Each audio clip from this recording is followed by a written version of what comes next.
Breaking news. Chaderghat కాల్పుల కేసులో పురోగతి సాధించారు పోలీసులు. ఇద్దరు నిందితులు పోలీసుల అదుపులో ఉన్నారు. విక్టరీ ప్లే గ్రౌండ్ కాల్పుల ఘటనలో పరారైన నిందితుడిని అరెస్టు చేశారు సౌత్ జోన్ టాస్క్ ఫోర్స్ పోలీసులు. పాతబస్తీ, షాహీనగర్ లో ఇద్దరు నిందితులను అదుపులోకి తీసుకున్నారు.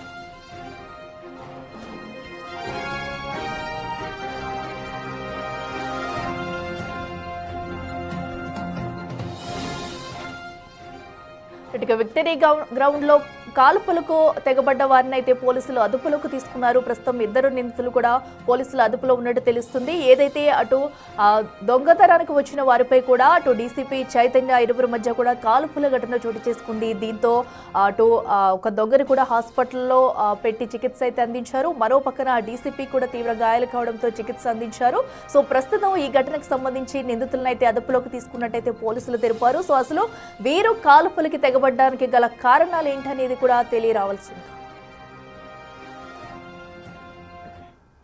రెడ్డికి మరింత సమాచారం మా ప్రతినిధి అనిల్ లైవ్ లో అందిస్తారు. అనిల్, చెప్పండి, ఈ కాల్పులకు తెగబడ్డ వారిని అయితే అదుపులోకి తీసుకున్నట్టు తెలుస్తుంది. అసలు ఆ కాల్పులు జరిగే ముందు ఏం జరిగింది, నిందితులు ఏం చెప్తున్నారు? విక్టోరియా ప్లే గ్రౌండ్స్ లో జరిగిన కాల్పుల ఘటనలో భాగంగా పోలీసులు పురోగతి సాధించారని చెప్పాలి. ఇప్పటికే గాయపడ్డటువంటి అన్సారీకి సంబంధించి అదేవిధంగా అతనితో పాటు మరో ఇద్దరు నిందితులను అయితే ప్రెజెంట్ పోలీసులు అదుపులోకి తీసుకున్నట్టుగా కూడా తెలుస్తుంది. టాస్క్ ఫోర్స్ పోలీసులు అయితే ప్రెజెంట్ ఇద్దరు నిందితులను కూడా అదుపులోకి తీసుకున్నారు. మొత్తం ముగ్గురిని అయితే ప్రెజెంట్ అదుపులోకి తీసుకొని అయితే విచారిస్తున్నారని చెప్పాలి. ముఖ్యంగా అన్సారీ విషయానికి వస్తే 2 రోజుల క్రితం ఈ ఘటన చోటు చేసుకోగా విక్టరీ ప్లే గ్రౌండ్స్ లో ఈ అన్సారీతో పాటు ఇద్దరు నిందితులకు సంబంధించి ఈ మొబైల్ ఫోన్ స్నాచింగ్ లో భాగంగా దీనికి సంబంధించి వాళ్ళు దొంగతనం చేస్తున్నారని చెప్పేసి సమాచారం అందడంతో వెంటనే గన్ మ్యాన్ సమాచారం అందించడం, ఆ తర్వాత డీసీపీ చైతన్య కూడా అక్కడికి చేరుకోవడం జరిగింది. చేరుకున్న అనంతరం దానికి సంబంధించి వాళ్ళని పట్టుకునే క్రమంలోనే ఆ అన్సారీ ఎవరైతే అన్సారీ ఉన్నాడో అతను తిరిగి ప్రతిఘటించే క్రమంలోనే దాడికి పాల్పడ్డాడు. దాడికి పాల్పడుతున్న క్రమంలోనే డీసీపీ చైతన్య అతని పైన కాల్పులు జరపడం జరిగింది. కాల్పులు జరిపిన క్రమంలోనే అతనికి సంబంధించి అతన్ని ఇప్పుడు ప్రెసెంట్ హాస్పిటల్లో జాయిన్ చేశారు. అయితే అతను కూడా దాడి చేశాడు. డీసీపీ చైతన్య పైన కూడా దాడి చేయడం జరిగింది. గన్ మ్యాన్ మీద దాడి చేయడం జరిగింది. వాళ్ళిద్దరిని కూడా ప్రెసెంట్ అయితే ట్రీట్మెంట్ కోసం అని చెప్పేసి సోమాజిగూడలోని యశోద హాస్పిటల్ అయితే చేర్పించడం జరిగింది. వాళ్ళిద్దరికి కూడా డీసీపీకి మరియు గన్ మ్యాన్ కి కూడా మెరుగైన చికిత్స అయితే అందిస్తున్నారని చెప్పాలి. అయితే ఈ అన్సారీ విషయానికి వస్తే ఇప్పటికే డీసీపీ చైతన్య తెలిపిన వివరాల ప్రకారం దానికి సంబంధించి ఇప్పటికే సిపి సజ్జనార్ తెలిపిన వివరాల ప్రకారం డీజీపీ తెలిపిన వివరాల ప్రకారం ఇప్పటికే అన్సారీ పైన దాదాపు 22 పైగా కేసులు నమోదైనట్టుగా కూడా తెలుస్తుంది. ఇందులో భాగంగానే అతను మోస్ట్ వాంటెడ్ క్రిమినల్ గా కూడా ఉన్నట్టుగా కూడా తెలుస్తుంది. దానికి సంబంధించే డీసీపీ చైతన్య కూడా అతన్ని పట్టుకోవడానికి ప్రయత్నిస్తున్న క్రమంలోనే అతను దాడి చేశాడు. దాడి చేసిన నేపథ్యంలో అన్సారీ దొరికాడు, కానీ మిగిలిన ఇద్దరు నిందితులు మాత్రం దొరకలేదు. ఇందులో భాగంగానే ప్రత్యేక బృందాలతోటి టాస్క్ ఫోర్స్ పోలీసులతోటి స్పెషల్ టీమ్ తోటి గాలింపు చర్యలు అయితే చేపట్టారు. విక్టోరీ ప్లే గ్రౌండ్స్ లో ఈ దాడి జరగగా ఈ ఘటన చోటు చేసుకోక దానికి సంబంధించిన క్లూస్ కావచ్చు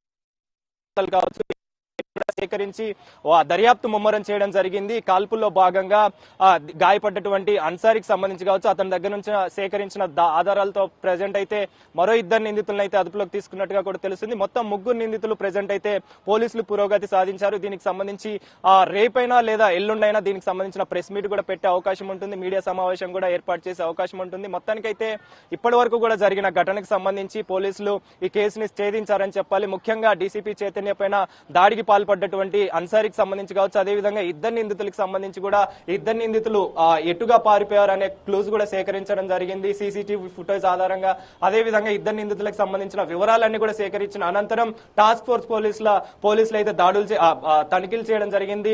దర్యాప్తు వేగవంతం చేశారు. వారికి సంబంధించి ఎక్కడైతే వీళ్ళు తప్పించుకున్నారో ఆ తప్పించుకున్న దగ్గర నుంచి కూడా సీసీ ఫుటేజ్ ఆధారంగా టెక్నికల్ ఎవిడెన్స్ ఆధారంగా అయితే వాళ్ళిద్దరిని కూడా పట్టుకున్నట్టుగా కూడా తెలుస్తుంది. మొత్తానికి ఈ కేసును అయితే పోలీసులు ఛేదించారని చెప్పాలి. ఇటు అన్సారీతో పాటు అన్సారీ ముఖ్యంగా ఇందులో ప్రధాన నిందితుడిగా ఉన్నాడు. అతనికి సంబంధించి 22 కేసులు ఇప్పటికే రిజిస్టర్ అయి ఉన్నాయి కాబట్టి ఖచ్చితంగా ఇతనికి సంబంధించి కావచ్చు, అదే ఇద్దరు నిందితులకు సంబంధించి కావచ్చు, వీళ్ళపైన కూడా కేసులు ఉండే అవకాశం ఉంటుంది. కాబట్టి వీళ్ళ ముగ్గురిని దర్యాప్తు చేస్తే ముఖ్యంగా వీళ్ళ ముగ్గురు ఈ విధంగా దాడికి పాల్పడడం కావచ్చు, గతంలో వీళ్ళు కేసులు ఉండడం కావచ్చు, వీటన్నిటికి సంబంధించి ఆధారాలు సేకరించే అవకాశం ఉంటుంది.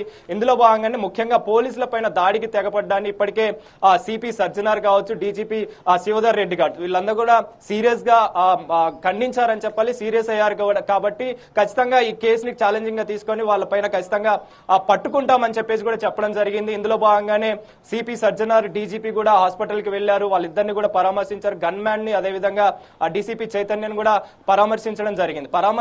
పరామర్శించిన అనంతరం మీడియా సమావేశంలో మాట్లాడుతూ ఎవరైతే ఈ విధంగా పోలీసులపైన దాడులకి పాల్పడుతున్నారో వాళ్ళ మీద ఖచ్చితంగా చర్యలు తీసుకుంటామని చెప్పడం జరిగింది. కాబట్టి ఇందులో భాగంగానే వేగవంతం చేసిన దర్యాప్తులో భాగంగా మరో 2 నిందితులను అంటే మొత్తం 3 నిందితులను అయితే ప్రెజెంట్ పోలీసులు అదుపులోకి తీసుకున్నారు. ఒక పక్క అన్సారీకి సంబంధించి దీనికి సంబంధించిన ఆపరేషన్ కూడా కాల్పులు జరిపిన తర్వాత అతనికి ఆపరేషన్ కూడా చేయడం జరిగింది. అదే విధంగా ఈ 2 నిందితుల కోసం కూడా గాలింపు చర్యలు చేపట్టిన నేపథ్యంలో ఈ రోజు దానికి సంబంధించి టాస్క్ ఫోర్స్ పోలీసులు అయితే 2 నిందితులను కూడా పట్టుకోవడం జరిగింది. మొత్తానికైతే 3 నిందితులు పోలీసులు అదుపులో అయితే ఉన్నారని చెప్పాలి. రేపైనా ఎల్లుండైనా దీనికి సంబంధించిన మీడియా సమావేశం ఉండనుందని చెప్పాలి. రైట్.